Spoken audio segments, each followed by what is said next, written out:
ছেলেরা নওজোয়ান যুবকেরা লক্ষ্য করলে দেখতে পাওয়া যায় আমার নবীর হাতটা ধরে যখন টানাটানি করছে পিছিয়ে যাচ্ছে, এমন করে যখন বারবার করছে, আর মানুষ যখন টেনশনে পড়ে যায় তখন ঘেমে যায় কি যায় না। কোরআন শরীফের তাফসীরের মধ্যে এসেছে আমার নবী ইউসুফ আলাইহিস সালাম ঘরের দরজার দিকে তাকাচ্ছে, কিন্তু ওদিকে তো জুলাইখা বলে দিয়েছিল ও কালিমা মা ইউসুফ যখন আমার ঘরে ঢুকবে যতগুলো দরজা পেরিয়ে আসবে প্রত্যেকটা দরজা তুই লক করে দিবি, যাতে ইউসুফ যেন আমার এখান থেকে পালিয়ে যেতে না পারে। আমার নবী যখন তাকিয়ে দেখছে তখন জুলাইখা বলছে ইউসুফ তুই কোথায় যাবি, আমার হাত থেকে তোকে কেউ বাঁচাতে পারবে না, এখন আমার সাথে তোকে এই কাজে লিপ্ত হতে হবে।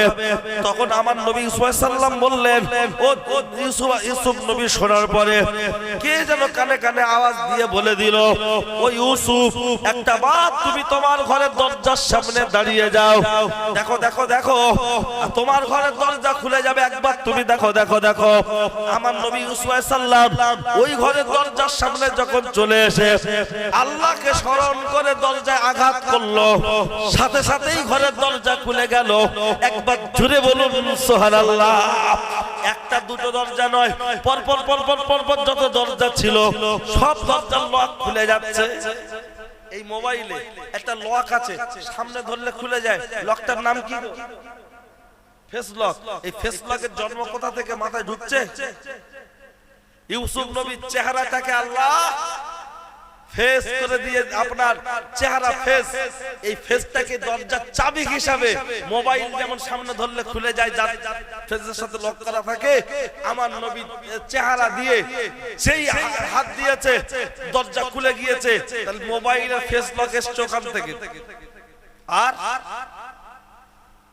ওই যে কি বলে গো নেতা মন্ত্রীদের গাড়ির সামনে ভিআইপি বড় বড় ব্যক্তিদের গাড়ির সামনে একটা আওয়াজ হয় পি পা টোটা টোটা টোটা, সরে যাও এলেমেলে আসছে, এমএলএ নয় এলেমেলে, সাইড দাও। এর উৎসটা পৃথিবীর ইতিহাসে কোথা থেকে এসেছে বলবেন? তাকি করে বলবো এটাও কোরআন শরীফের তাফসীরে আছে।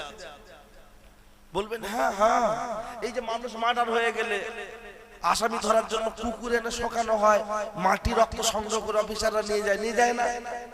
এই যে কুকুর এনে শোকানো হয়, এই শুকিয়ে রিপোর্ট ধরা, এটা কোথা থেকে এসেছে? এও কোরআন শরীফের সূরা ইউসুফের তাফসীরে আছে। বলবেন এসব কথা আবার কোরআন শরীফে আছে? হ্যাঁ, আমরা বলে বোঝাতে পারি না, কারণ এখন ওয়াজ তো আর ওয়াজ হয় না, এখন ওয়াশ হয়।